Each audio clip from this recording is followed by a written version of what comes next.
Welcome back to Liberty on the Rocks on the Think Liberty Network. As always, I am your host, William Gadsden, and I'm joined by my host, Thomas Kilroy. Tom, how are you? Doing exceptionally well. Wonderful. And what are you drinking tonight? Little dihydrogen monoxide, I think. Wonderful. I hear it's poisonous. It's in everything. Yeah, we're doing a little bit of God-made water this evening because we're trying this thing called sobriety for some reason. I don't remember why exactly. Probably just because we're poor and out of booze. Which comes to my next point. Be sure and check out our store on Facebook. We've got plenty of t-shirts and related merchandise coming up soon. And also on Amazon. We have several t-shirts that are exclusive to Amazon. And for a limited time only are $5 off for a week at a time. Nice. So go ahead and check those out so we can buy more alcohol and continue to somehow be pretty well functioning. Anyway, so for today we're going to talk about the economy as we are wont to do. But more specifically, we're going to talk about sharing economies and collaborative consumption. And kind of not only the history of that, what it is, what it has been, what it is now, and also the threats that are currently presented against the sharing economies and collaborative consumption. So for starters, what is a sharing economy and what is collaborative consumption? So basically, a sharing economy is the idea that you have a group of people that are all pitching in. No, this isn't collectivism or communism. Under a free market system, there are people that are I'm trying to think of the best way to describe it without giving away the examples that we're going to be using here. People that are property owners, that's probably the broadest brush that you can paint with. Mm-hmm. That they choose to get paid to loan that property temporarily to somebody else. Oh, that's perfect. Yeah, exactly. And then collaborative consumption is more or less a synonym of it. It's just everybody kind of buying into exactly whatever the business is, and not only partaking in it, but also providing it at the same time. So some examples, some old school examples of sharing economies and collaborative consumption would be things like garage sales or flea markets or secondhand stores even. So, I mean, I know when I was growing up, you'd just be driving through the neighborhood and you'd see somebody having a garage sale and like, hey, Dad, let's pull over. Let's just see what they have. And then next thing you know, you're buying like an old Atari or something. Yeah, it was always, what NES games do they have? Yeah, exactly. What Super Nintendo stuff, yeah. Well, I mean, and then it was N64, but that was more of a rarity because everybody was still playing it. Does that mean we're old? Let's just say no. Okay, great. Because this shows whatever we want it to be. So flea markets, same thing, except, with us it was mostly Pokemon cards. Dude, every single one had the guy selling blades. Oh my gosh. Yes. There's always that saint out there that's just touting samurai swords and throwing stars and oh, of course. And they were always full suits of armor. Right, but like blunted doesn't even cover it. It was just a flat blade on all sides. And then you had that one psycho at school that actually took it home and sharpened it. Yeah, got the whetstone. And a little concerned. That's before school shootings were in vogue. No one got stabbed though. So. Yeah, that's true. No one actually went through with it. A bunch of pansies. And then of course secondhand stores. Sarcasm. A little /s at the end there. And of course with secondhand stores we've got things like Goodwill, Salvation Army. Plato's Closet was big. You remember Plato's still big. Closet? Is it still big? Yeah. I don't know. I don't go buy cheap suits from foreign clothing stores now. So you say. So I say. Sometimes foreign countries, depending. But so those are some examples. I think Goodwill and Salvation Army in particular are great examples of what we are looking to point to, because not only is it a free market, not only are people giving of their own free will and partaking of their own free will at very cheap prices, but it also operates as a charity. So not only are they making money off of it, but all of the most of the profits are rolled back into charity. So creating jobs, job training, this sort of thing. So those are all older examples of sharing economies and collaborative consumption. But with the advent of the internet, and this is something that we've talked about before, as technology advances, Hayek writes about the advancement of technology doesn't necessarily empower one group or another, or, strictly speaking. It's more who discovers how to best harness that technology as it advances. That is the person or group that will benefit from it the most. So when, let's say, communists, or ANCOMs or whatever, like to argue that, well, the automation of the economy is going to destroy jobs. Well, that's not necessarily true. In fact, Hayek talks about that a little bit as well. It's just not, that's not a realistic view. We were talking the other day about the different types of unemployment and how that kind of feeds into and totally destroys their entire theory or idea behind that. That's a tangent. We can talk about that later. But what we're talking about here is with something, especially as monumental as the internet, people are going to find ways to use that technology to benefit themselves. And in a free market economy, other people will benefit as a result of that, even if the original intent is to benefit themselves. Of course, what I'm talking about here are new businesses that have started strictly because of the internet, or otherwise wouldn't exist if it wasn't for something like the internet. So some modern examples, the new school, if you will, are things like eBay or PayPal, Amazon, Uber, Lyft, all the different crowdfunding outlets like Indiegogo, AirBNB. So, and WAG, that one's fun. What is WAG? I don't know that one. It's on-demand dog walkers. Okay, Yeah. That's interesting. That's very interesting. Or all of these different box, monthly subscription box type things. All of these businesses that sort of sprung up out of nowhere as a result of the internet being invented. So, who was it? It was the guy, the head of the Federal Reserve, Ben Bernanke. So Ben Bernanke had come out and said at the advent of the internet that this was going to be a fad and nothing was going to come of it, and it wasn't going to be impactful on economics. And that message has not aged well at all. So I think that's a prime example comparing... Who would look at instant communication and be like, you know what, I think this is a fad? Oh, I mean, if you watched Mission Impossible 2, the guy's trying to send an email on a computer that's like this thick and it takes like 5 minutes, and then he stops the bomb or whatever. I don't remember. I was drunk when I watched it.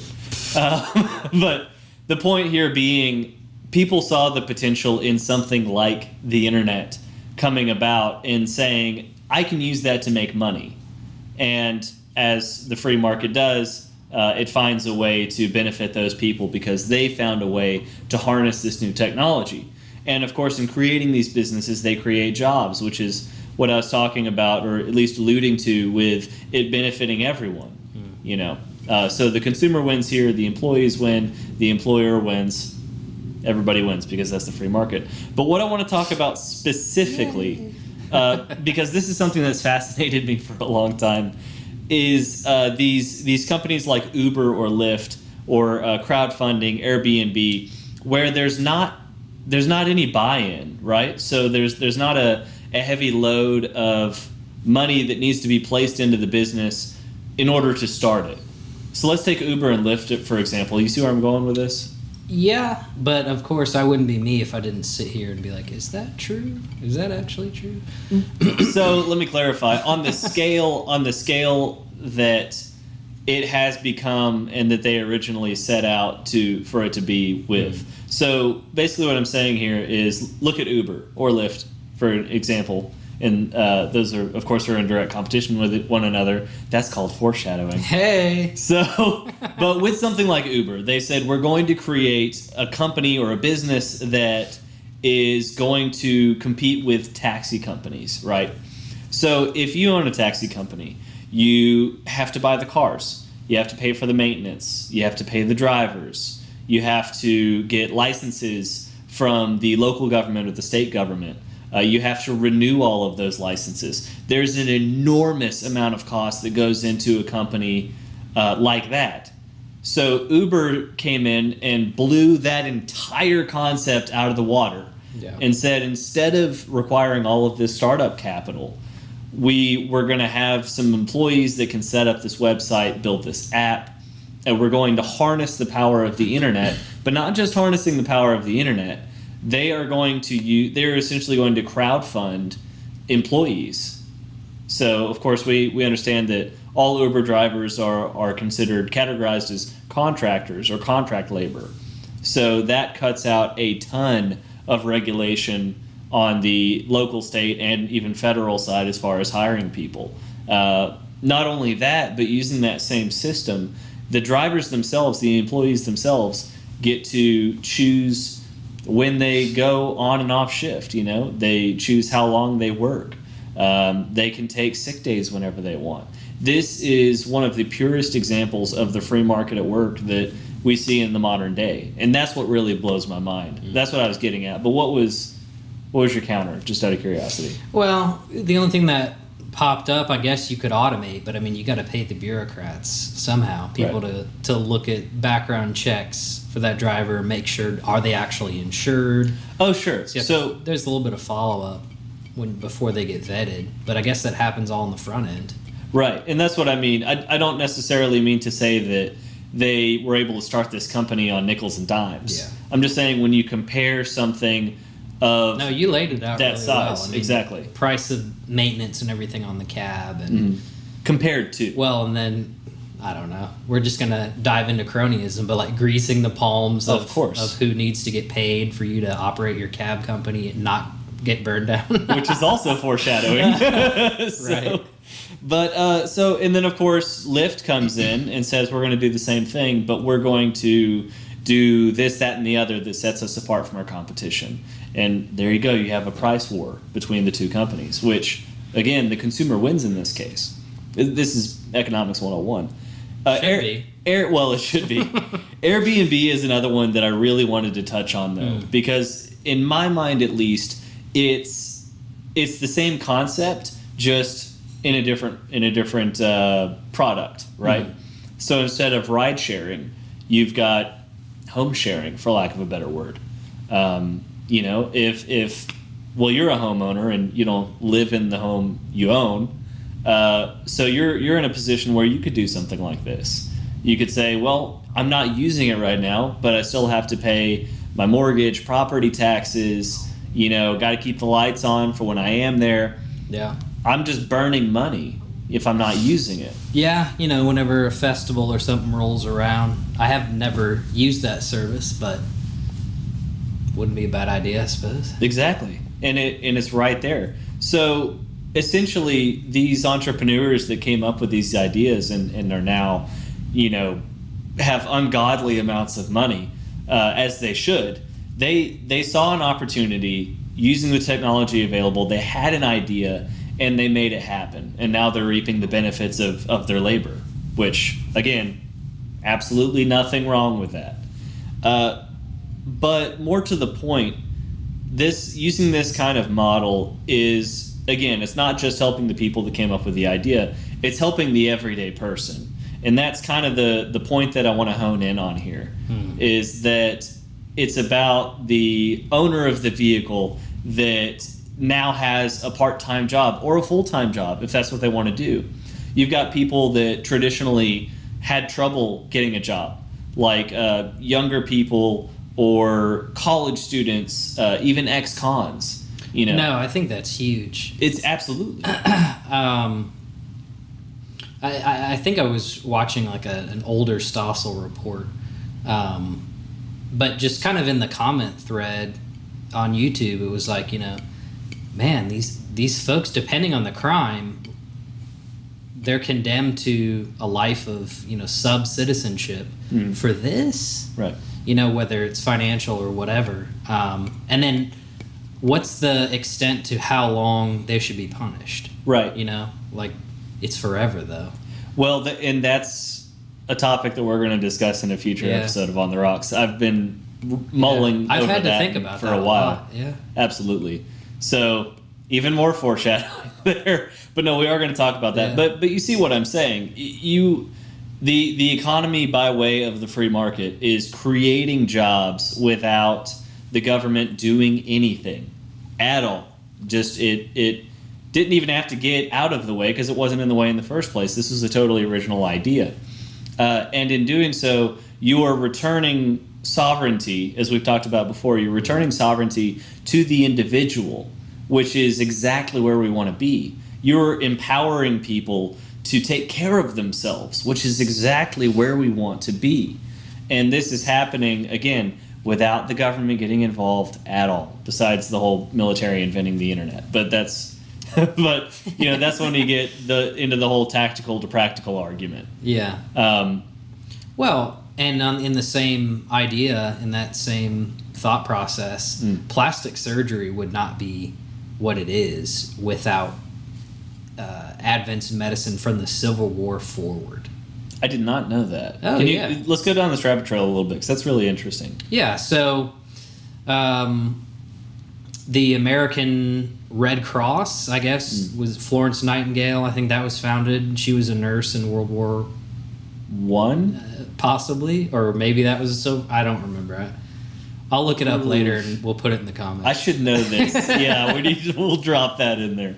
It might be World War I. Anyways, medicine has always progressed forward because of war. And if you think about it, it was something that we talked about before we were filming.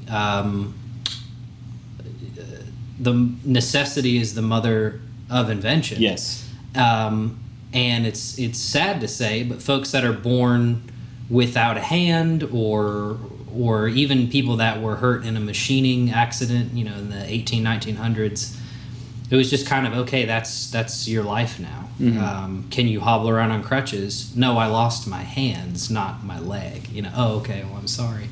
But soldiers being injured, that put that in the forefront. Right. Because it was like, well, how can we get them back into society or back on the battlefield? Right. So explorations into the structure of your nerves and the blood vessels and everything. I mean, that started back in the Enlightenment period, but they didn't really have a handle on how to stop all those infections and get people fixed until the Civil War. That was even the Renaissance, right? Because Da Vinci was doing yeah, that's what I mean. Okay, yeah. Well, let's slightly forward. Okay. Well, Enlightenment period, that's when you're talking about like Locke and Rousseau and all of those guys. So it's a little bit before that, but that's fine. Fair enough. I misspoke. No, that's okay. So yeah, and then, but what you're saying is because warfare, you have such a mass number, of cases. Yeah. And not only that, so from a military perspective, you want to get them back into the fight, but from an economic perspective, that's your labor force. Right. Okay. That's all the huge. private funding to like Walter Reed and Wounded Warrior. I mean, my goodness, the amount of research that's been funded through contributions to that is just astronomical, and it's because of war. I honestly have never considered that before. That's really fascinating. Yeah. So, okay, let's go back to that term. The necessity is the mother of invention. Yeah. So one of the things that I wanted to talk about as we're going through all of these different businesses and concepts and everything else is that I think the overarching idea here is that as soon as somebody finds an opportunity like this and uses it to their benefit, creates an entirely new market in the economy, the government's always right behind them looking for a way to regulate it. Yeah. So, and this is something that just as fascinated as I am by these new companies and businesses that are growing seemingly out of nowhere, very easily and so beneficial to everyone involved, it infuriates me just as much that the government is already looking for ways to regulate these businesses. So we've seen this, especially with Uber and Lyft. I know in New York City and several larger cities in California, no surprise there, Chicago, there have been these major taxi cab unions that have been on both the legal and the shadier, more illegal side of trying to stop these businesses, purely because they are a threat to them. So this is a perfect example of the old trying to hold back the new because they can't keep up with the times. So same thing with major newspapers or network television or all these other things just slowly dying because they can't keep up with, the advent of the internet and all of these new forms of media that are coming about. So that's when we get into what you were alluding to earlier with greasing palms and whatnot. What do you think about that? Well, it's really easy for companies that once they're established and have a lot of revenue and savings after a certain amount of time. We're talking about patent law off air. Just like, okay, well, I'm going to own all the intellectual property now, and then buy out anything that comes up that's along the lines of what I have. Whether you either buy it out by straight up purchasing the patent, or you take them to court. Right. And you kind of buy their time, as it were. But, the criminal underbelly to large corporations, it's located in, large metro areas. So that's not surprising to me at all. Chicago, New York, San Francisco, whatever. And they're going to be closely tied to big businesses like that, whether it's for laundering their money or having a legitimate source of income or whatever the case may be. Well, what are they going to do with this new sharing economy and everything on the internet? Are they going to go down to the corporate headquarters and try to hold them hostage or something? Well, no, and that's the thing. They're losing all this money. Right. The protection money or whatever their racket is. So that's when we get into the crony capitalism side of things. Because now they're going to their local or state governments, local in the case of the big cities for the most part, and saying, not just the illegal side, not just the straight illegal side, but I think the union... But the part that's immoral. Oh, well, yeah, and that's when we get into labor unions. Yeah. So I think labor unions might be a better example of what I'm trying to get at in this particular instance. So you have labor union bosses going into the offices of local politicians and saying, look, these guys are freaking killing us. What are you going to do about it? And the politician might say, well, why do I need to do anything about it? Well, because if you don't, we're going to tell all of the guys in the union not to vote for you. Right. Or we're going to support your... Enjoy your current term because Exactly. You're not going to be here. Right. And this is... It's shady politics, but it's certainly not illegal by any stretch. Right. So that's what happens. So these politicians, they fear for their political career, and they're looking out for themselves. So they start introducing legislation that would either hamper or outright regulate these new upcoming businesses, even though it benefits everybody involved, including themselves. Who knows? Maybe they grab an Uber or a Lyft to work every morning. Well, they certainly don't pay for their health insurance. The same way. And that cracked me up. Like when the Affordable Care Act was pushed through, the fact that senators put another bill together that said we don't want to be held to the same standard as the American citizen. Right. Well, I mean, who can blame them though? In D.C., they have their own lanes for their vehicles. Yeah. If you've got a guy chauffeuring you around all the time in your own lane in one of the most important cities in the world, it's gross. I'm being tongue in cheek, but it really is just disgusting. So you have these politicians that are in league with these big labor unions. Probably the mob.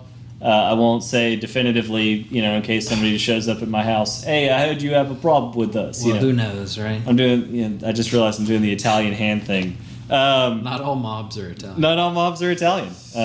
Today I learned.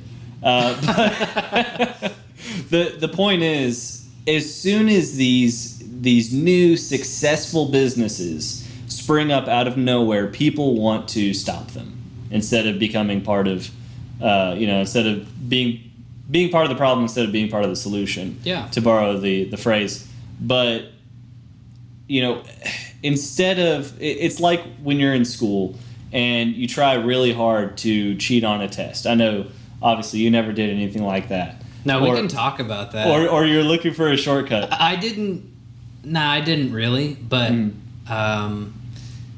one of the funnier things people did was they'd have a rubber band and you'd stretch it out. Like if you heard it was a multiple choice something, and it's like, oh yeah, you know, these are the numbers and these are the answers that were letters.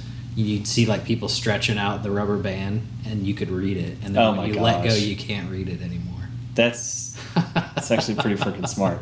So it's kind of like you do all of this extra work to cut corners or whatever the case may be, when it would really be easier just to get in on whatever the thing is, or just sit down and study. Yeah. It would be less work to actually study for the thing. So in the same case, in the same way, you've got these labor unions or whoever else that it would be easier for them to start a competing company. But they're not willing to do that. They think it would be easier to go the shady route, and it ends up just hurting everyone instead. AirBNB is going through a very similar situation. You've got, again, these big cities coming down and saying, well, no, you can't do that because it doesn't meet certain health regulations or standards or whatever the case may be. Who cares? Leave that up to the person that's lending their house and the person that's willing to pay money to borrow it. Let the market decide. I mean, why can't that be in the contract that they agree to, the terms of service that no one reads? I mean, but you have the option to. Right. And that's the point here. You have the option. Everyone is making a consensual choice here. But they want to step in, and it usually is under the guise of, well, no, this is for public safety or public health, or however they want to spin it. How insulting. Of course it's insulting. Well, I've stayed at Airbnbs before on vacation and things like that, and I've used a competitor to the service. I can't remember the name of it, but it was great. Yeah. And, well, I know at least in our case, part of the agreement was that, hey, you know, when you leave, it needs to meet this certain standard of cleanliness, or we'll add a surcharge for somebody to clean up after you. And it's up to you. If you're willing to pay that extra money, then you can. But that's up front. We understand that going in.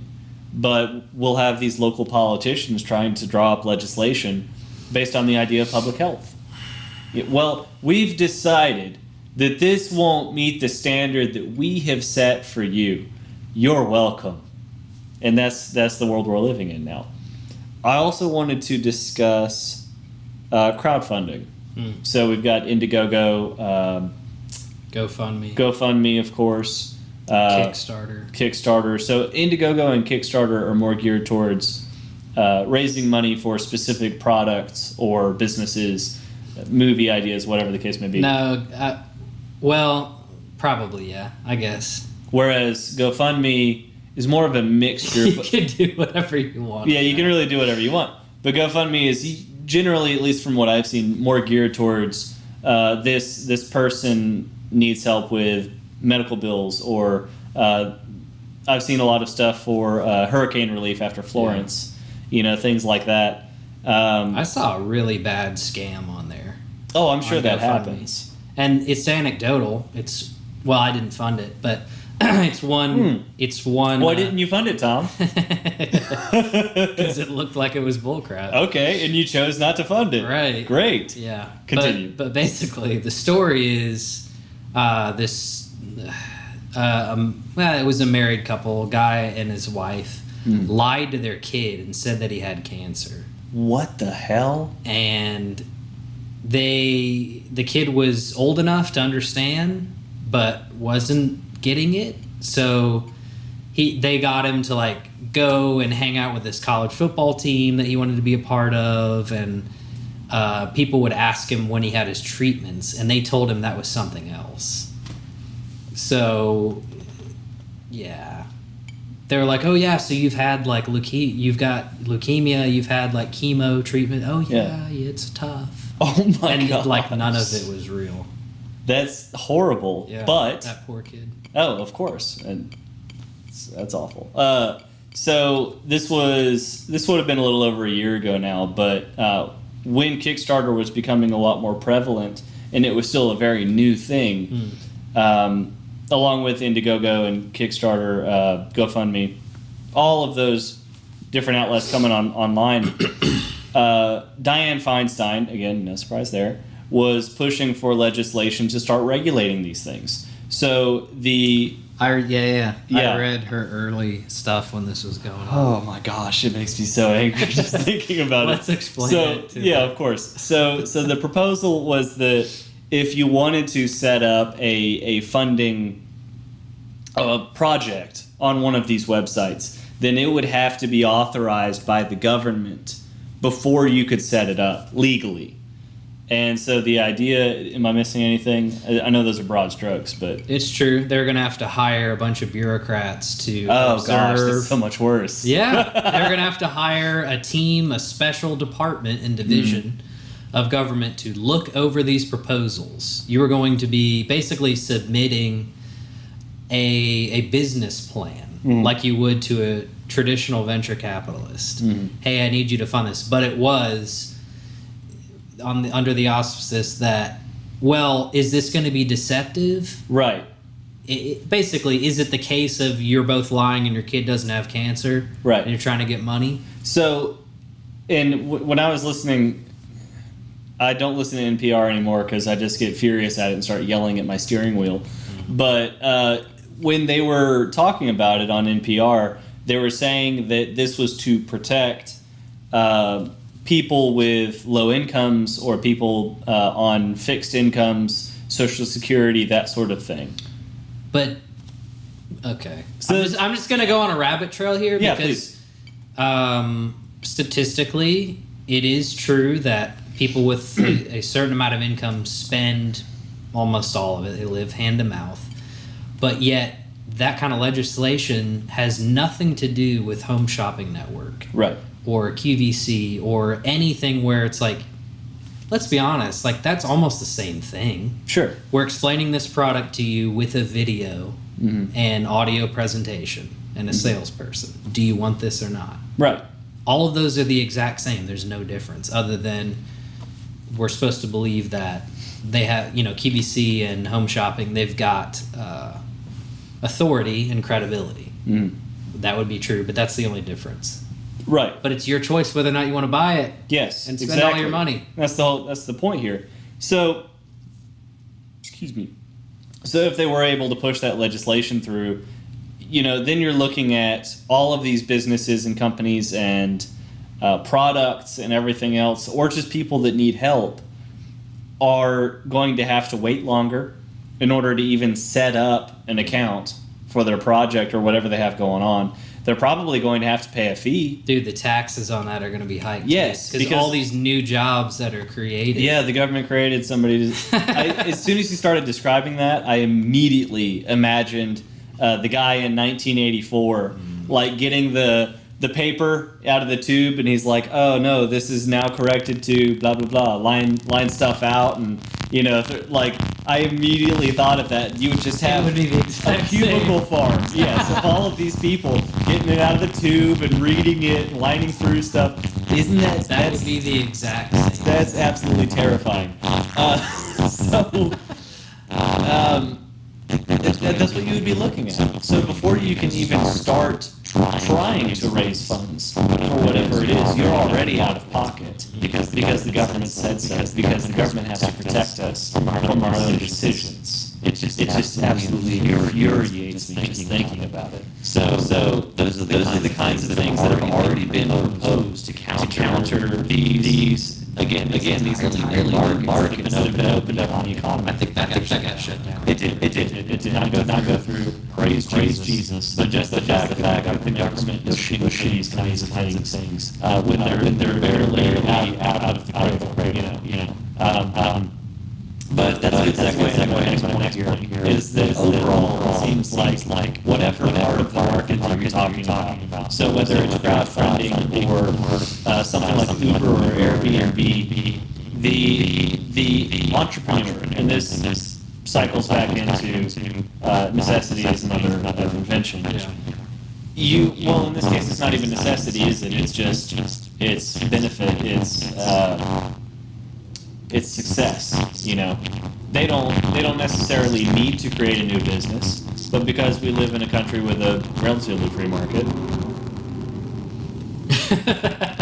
I would say maybe it is necessity. I mean, our priorities as consumers, that definition gets skewed and blurred. That's when it's like convenience, you know, and then you get into wants and needs. But for someone who provides a good or a service, it doesn't matter if it's a want or a need. Are people going to buy it? Then I'm going to provide it. Right. I mean, that, you know. when I use the word need, I mean like in the strictest sense. Yeah. Like if they don't start a hugely successful business, they're probably not going to starve, but they see an opportunity to be successful and to enrich their own lives and benefit themselves and their families. Nothing wrong with that. So they create these new inventions. That is their incentive, and that's enough, thank God. So as they're creating these new things, they're always a few steps ahead of the government. The government is always trying to play catch up when it comes to all of these different things. So that's where the idea, I made a meme a couple years ago, is Jeff Goldblum from Jurassic Park, you know, and he's just kind of, I think it's in the scene where he's saying, you know, you were so caught up in whether or not you could, you never wondered whether or not you should. Oh, yeah. Anyway, it's that screenshot, and I said, the market finds a way. So in the same way that they see an opportunity, they take the opportunity, they're immensely successful. Here comes the government coming in, trying to regulate things. They find a way around it. Or it doesn't even necessarily have to be government. It can be labor unions. It can be giant corporations. In the case of AirBNB, you have this is an answer. This is the free market's answer to hotels, raising costs without raising quality, without creating more options in the market. Okay, someone else will do it, and that's exactly what happened. Well, isn't it weird that some part of me in my social conditioning hears, oh yeah, you know, they just go around the law, and you're like, ooh, is that good? Is that bad? We need to do some deprogramming on you, man. No, of course it's good. And this is where you get into the whole idea of if you just hear it out of context. Oh, sure. You know, but yeah, I need to. I'm giving you a hard time. I know exactly where you're coming from. Yeah. But if anything, that's just indicative of how much our culture has changed in that regard. You know, I mean, if you think about the days when, you know, people were inventing new things, you had Tesla and Edison and all of these guys coming up with these brand new inventions, and everyone's excited about it. And let's go to the World Fair and see what kind of crazy stuff somebody else has come up with. And we've gone from that, this sense of adventure and creating things, coming up with new ideas and exploring them. We've moved from that to, well, I don't know, should we? Are we allowed to do that? What the hell happened to us? So that's frustrating. Yeah, I don't think we should. Definitely the answer is not let's bring back the World's Fair. But I didn't realize, on a side note, I didn't realize how long that went on. Oh, sure. It was a really long time. Yeah, what did... Like when it was in New York City way back? Yeah, wasn't it like a year? I know in when it was in Paris in the whole Eiffel Tower, that's where the Eiffel Tower came 1900. from. I know that was like months at least. So that's an interesting kind of trivia bit there. But so we've moved so far away from that into this idea of, well, are we even allowed to? Can we? Am I breaking any sort of laws? Which again is just indicative of how much extra regulation has been introduced into the market and how much that's hurting us, not only from an economic standpoint, but culturally. That's pretty freaking awful. But onto a brighter note, we do still have inventors and entrepreneurs that find a way around them. Or create a new way forward in the first place. And that's awesome. That's what we should be celebrating. But then on the shadier side, that all of that is strictly legal, right? But I also want to talk about the gray and black markets. So gray markets being so gray markets being it's legal on the most part, but there are some illegal elements to it, or even things like prostitution, things that aren't necessarily directly harmful to people, like say a drug cartel, but something that's generally frowned upon and in most places are illegal. And then there's the straight black market, so gun running or smuggling drugs, dealing drugs, all of those sorts of things that are straight illegal.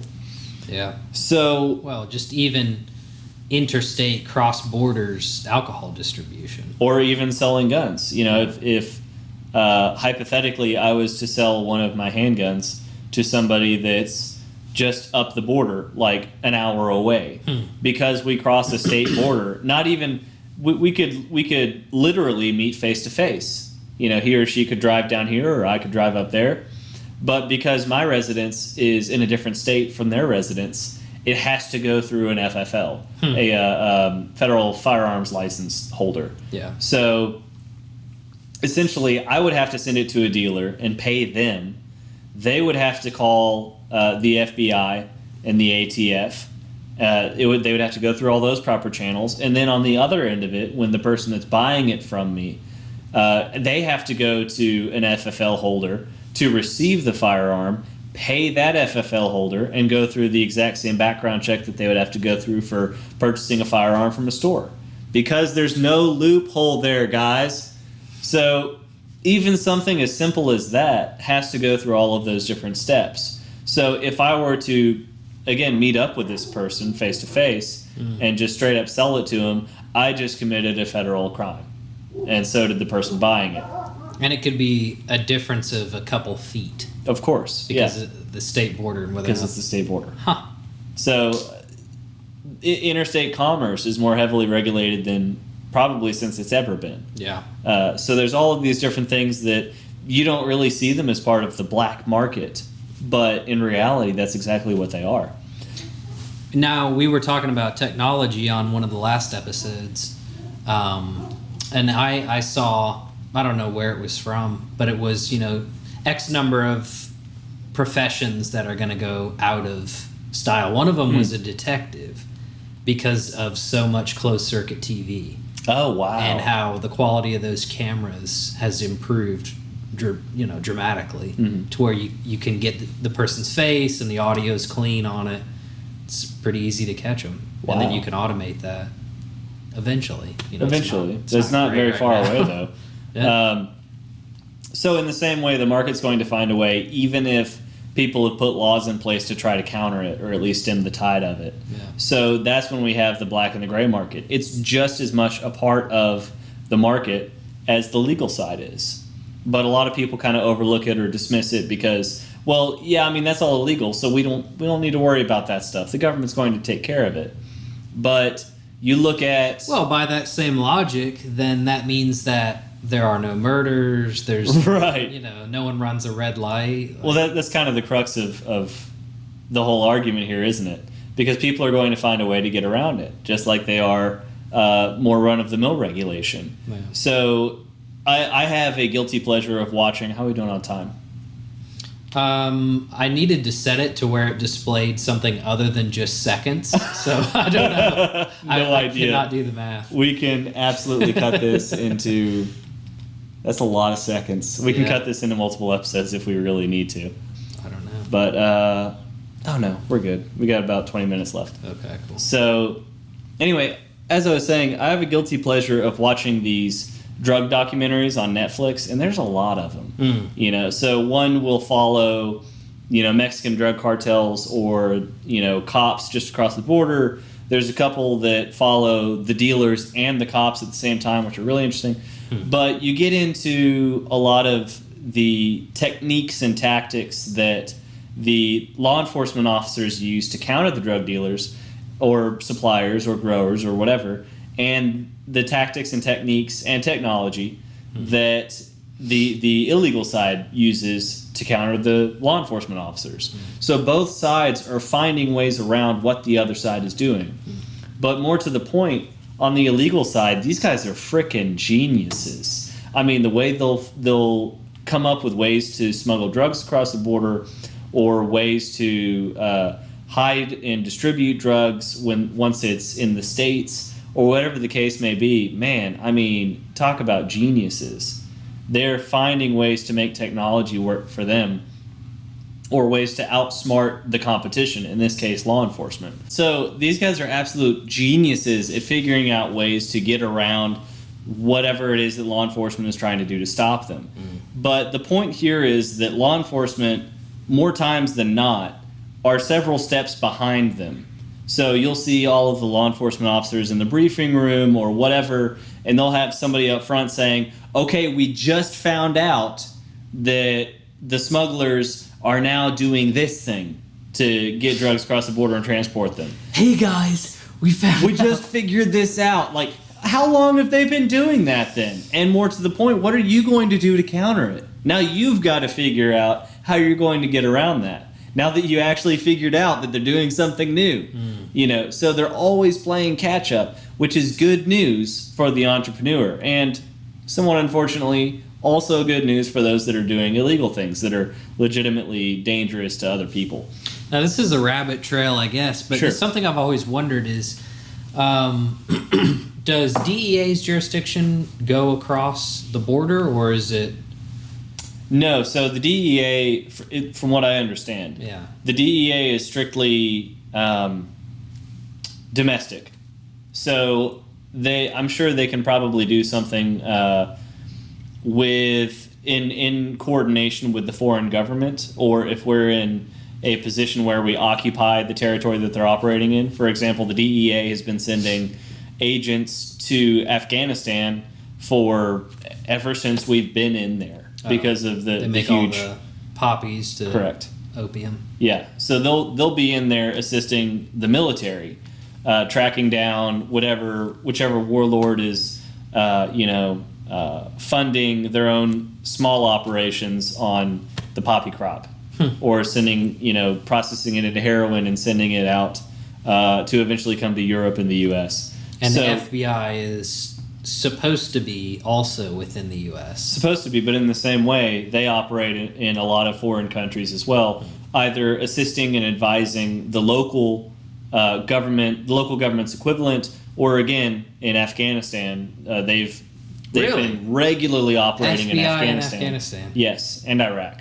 Huh. So either they're assisting the military forces or the CIA there or whatever in an investigative role, or again, they're tracking down drug cash crops, things like that. So, which, to continue down that particular rabbit trail, is just another indication of how much the U.S. government has grown past what the limits that were originally intended and set for these kinds of organizations.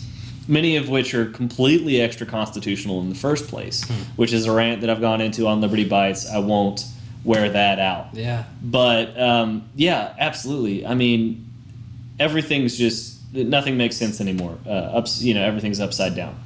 But these criminals or the entrepreneurs are always several steps ahead of the government. So if that's the case, why not just get the government out of the way in the first place? Not only in the legal market, but even with the war on drugs.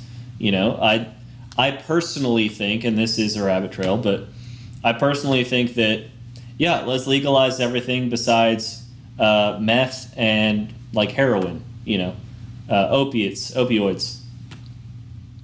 Those things, I think that stuff's at a different level where it's like, you're not smoking a blunt and you're getting high and remaining home and not bothering anybody. That's when you might go out and eat somebody's face. So, okay, let's look at regulation for those sorts of things. But, hey, party drugs, man, okay, let the individual decide if that's something that they want to consume, and they will deal with the consequences of that. There's somebody I know that I think he might have been in Vietnam, but he was telling me, he's a staunch libertarian, but he said, make it legal. Just the principle that I got out of that, we talked about a whole lot of different topics, but the principle was the public doesn't need to weather your medical expenses if you chose to meth your mind out. Oh, of course. So, he was just like, all of it. Yeah. Just if that's their decision. Wow.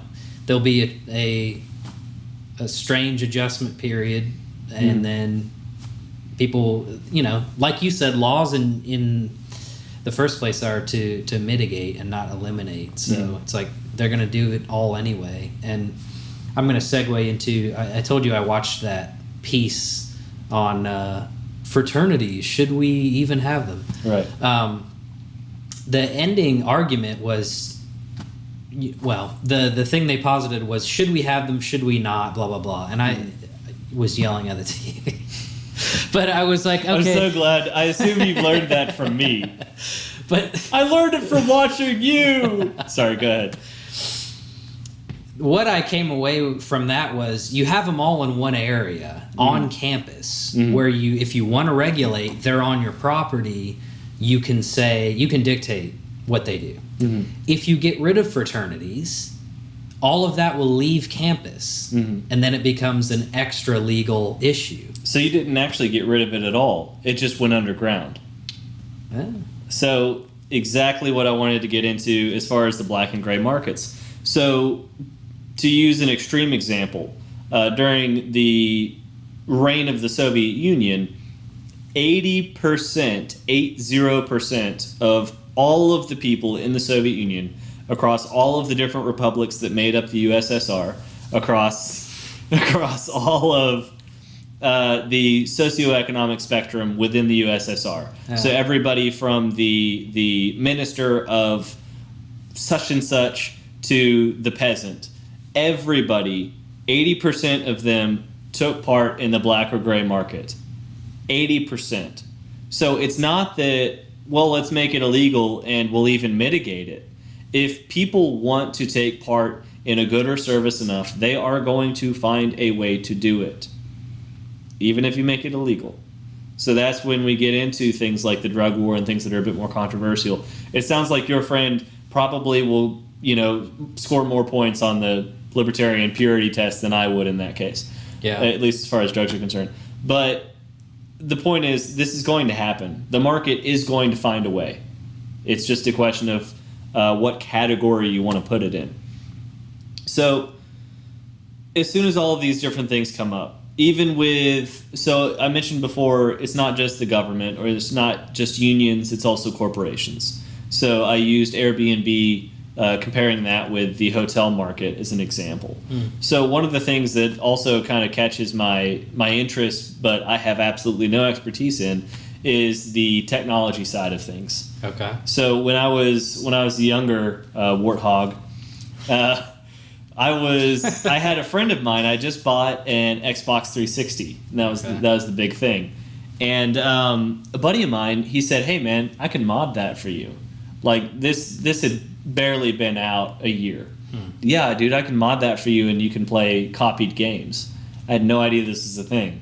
So I paid him like $50 or whatever, and he took like 5 minutes to take it apart, plugged a weird cord that was into his computer into one of the boards, like the chip boards in my Xbox, ran some coding, put it back together, and was like, "Here you go, man. You want to buy some copied games that I make too? Like $5 a pop." And this dude ran it out of his dorm room. Huh.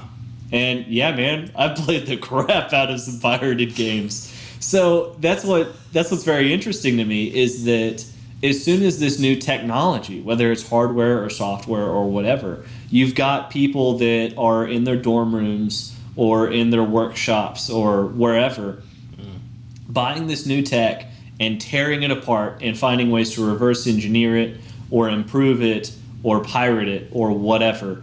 And they're doing it in a matter of days. Some I've seen with the Nintendo Switch, within days of it coming out, there were major hackers they were in competition with one another to figure out how to make it do something. And all of this is somewhat underground. I mean, you can Google it and look up a lot of it, but it's out there and it's happening all the time. You have thoughts on this? I have my moral reservations. I do as well. And I am proud of you. I haven't ever seen you do that. I know you did it for, I'm not going to lie and say you did it for research purposes. No, of course not. But I've seen you buy basically I've seen you buy 100% of the games that you have. But what was running through my head is, okay, how is that much different from the secondhand game market? Right. Other than you dictate the supply. Mm-hmm. Now there's that, but then a secondhand game store pays taxes, and so that's probably why they're on the level. So this is where we get into the idea of agorism. And so I want to be very clear here. I'm not saying that I should have done that, and I'm not saying that I shouldn't have. And even to this day, that's something that I struggle with, because while I find the idea fascinating, I don't know that I really want to partake in it myself. Because to play, it's cool, it's edgy, but to play devil's advocate here, you're essentially taking money from the person that actually created that game. They are not making a profit for every time somebody copies it and sells it to somebody else. But see, that's the same thing as buying a game or buying a book secondhand. The author and the publisher gets paid one time. Yes, but the problem is you're not copying a book. So you see what I mean? I know. It's the supply. That's what I was trying to say. Okay, yeah, I'm tracking. But someone can have a large conglomerate like GameStop or EB Games or whatever. I'm dating myself a little bit. EB Games. Is that still FYE, whatever. Yeah. Oh my gosh. If you have a large enough group and you're buying all over the country, you're just paying shipping costs to move the physical medium wherever. But it's really not that different. I mean, there's just extra costs. But not to belabor the point, but as technology has advanced, that changes things there too, because now you have downloadable games. That's why, That's why they tried to move away from CDs. That's why basically all music is now digital, bought online and downloaded to try to eliminate piracy. So here's my thing as far as the morality of it. So if I'm sticking it to the government, I really shouldn't be saying this. I well, not me personally, but I'm not going to guilt trip somebody else for trying to keep more of their money. So if they find a loophole in tax law or whatever and they exploit that and they keep more of their money, I'm not gonna report them or anything, because snitches get stitches. But I would feel more bad or more guilty if someone did the same thing to a private entity that has created a product. Does that make sense? I was too busy thinking about my own. Oh gosh. Okay, no, that's from what that's I fine. heard, it makes sense. But we're creating something here. Right. We're putting it out there for free. So that's a way to combat that, is just have a different model. Sure. Distribution model. But as someone who values creative, I buy things. Right. If you were to look at my music library, it's from CDs that I bought and then uploaded to my computer. And whether or not I pitch the CD, whatever. And some vinyls, because you're kind of a hipster. Well, music's good. I hate hipsters. There we go. We just lost like 30 of our viewers. Well, that side of the screen, maybe. But. Oh, that's fine then. Everybody else is like, oh man, what kind of vinyl do you listen to?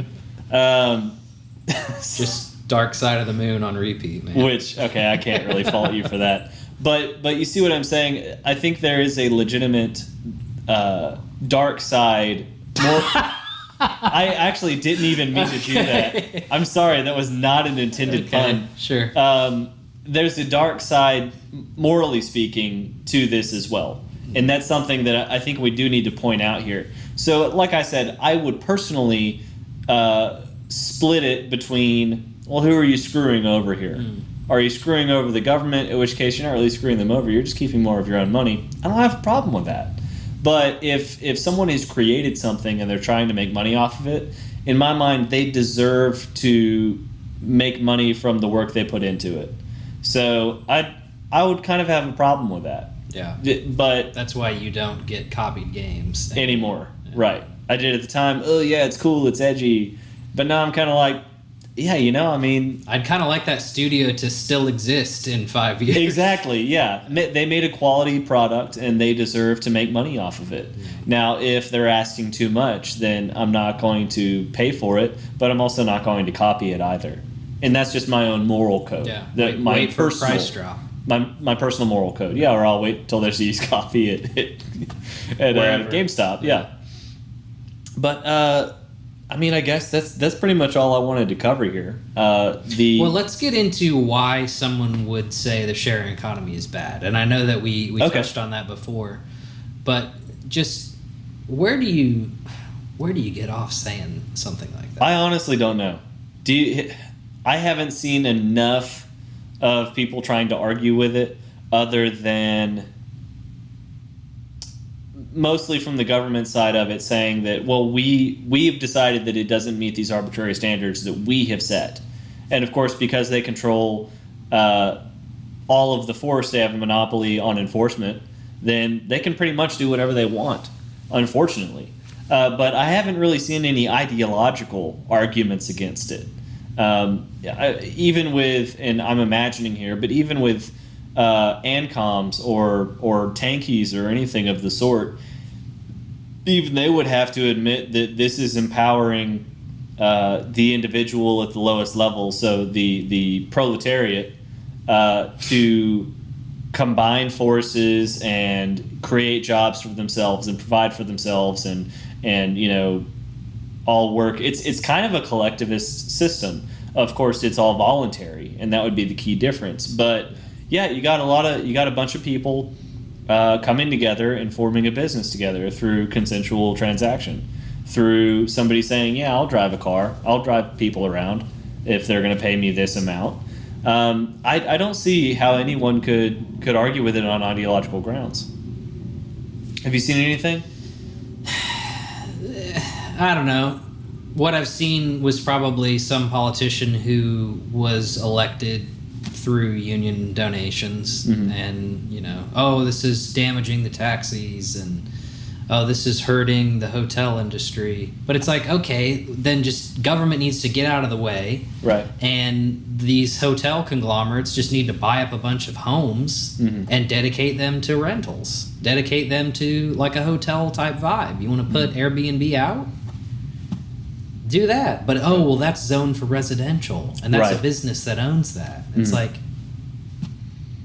get out of the way. Right. You'll fix the problem. Actually, just as we're talking about it right here, the more I'm thinking about it, this might be one of the extremely few cases or issues where generally everybody besides those in power that have something to personally gain from it, they can all say, yeah, this should be a thing. I don't see a problem here.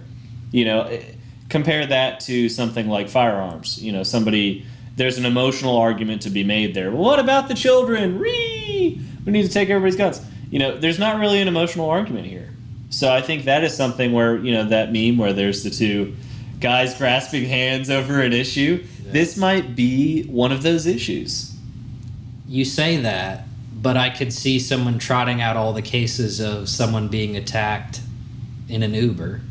Oh, good Lord. Or, this home, you'll never believe. Number 6 is a doozy. Mm-hmm. This home invasion while someone was at Airbnb. Well, and this is also something that I wanted to touch on. Would be anecdotal and would be a small amount of cases. Of course. But there's also the rating system. It's all self-regulating. I can't believe I didn't put the rating system in my notes, so I apologize. But if you have a crappy driver or you stayed in a crappy house, you go on there and say, hey, man, I give it a 1 star. This guy sucked, or this girl sucked, or that house sucked. Yeah. And other consumers are going to look at that and say, oh, yeah, I'm not going to choose that one. I'm gonna get the next one. It's all self-regulating. There is zero need or even sense in the government getting involved in any of that. It's taken care of. And so, well, let's do this. If you, our audience, has seen anything or have any arguments, if you've seen any arguments or you have any arguments of your own against this concept, please leave a comment. And I check that stuff out religiously just because I'm kind of obsessed with what we're doing here. I'll answer it. I'll respond. I want to know what y'all have seen or what your personal beliefs are on this, especially if you have an argument against it, because I honestly can't think of any. Yeah, hit him up at William_Gadsden on the Twitter. Yeah. Or I'm also on Facebook. Just look for William Gadsden, and I'm wearing one of Think Liberty trademarked T-shirts. So It's bright yellow. You really can't miss it. But yeah, I want to know. I want to know what argument could possibly be made outside of the government and crony capitalism, like we talked about. I don't know. I can't think of anything. Do you have anything else to add? No, close it out. Awesome, man. So this has been Liberty on the Rocks. Thanks for joining us. We've enjoyed having you. And be sure to check out the rest of our content at Think Liberty. You can check us out on Facebook, Twitter, Instagram. What else are we on, man? SoundCloud. Well, of course, all of our podcasts, the Think Liberty network of podcasts. We recently got onto Spreaker, so we're now being added on SoundCloud, iTunes, Spreaker, YouTube, Spotify. I'm probably missing a couple, but probably iTunes and yeah, I think I said iTunes. Did you? Yeah, I said iTunes. Anyway, if I didn't say iTunes, then iTunes as well. But check us out if you want the podcasts. Of course, our videos will continue to be uploaded on YouTube and Facebook, so check us out there as well. And like I said, please leave us some feedback. Even if it's not about what we've talked about in particular on this episode, we want to know what we're doing well, what we can be doing better, because ultimately we're doing this to serve you, the audience. So let us know what you'd like to see, especially if you got any content ideas, if you want to see us talk about anything in particular, or if you just want to tell us we suck and we wear cheap suits, but at least we drink nice booze. So, sometimes. So anyway, thanks for joining us, and I hope this episode has helped you continue to become more liberty-centered. I'm William Gadsden. I'm Thomas Kilroy. See you next time.